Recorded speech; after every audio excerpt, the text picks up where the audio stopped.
Scan now. Meet Sovi, your new AI study buddy.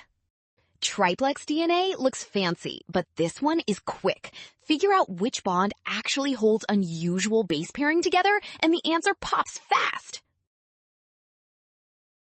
Start with normal DNA logic. When bases pair in regular double-stranded DNA, the strands are held together by hydrogen bonds between complementary bases, not by bonds along the backbone. Now extend that idea to triplex DNA. Unusual base pairing still means attraction between bases, and those interactions are weak non-covalent forces, which is exactly how hydrogen bonding behaves.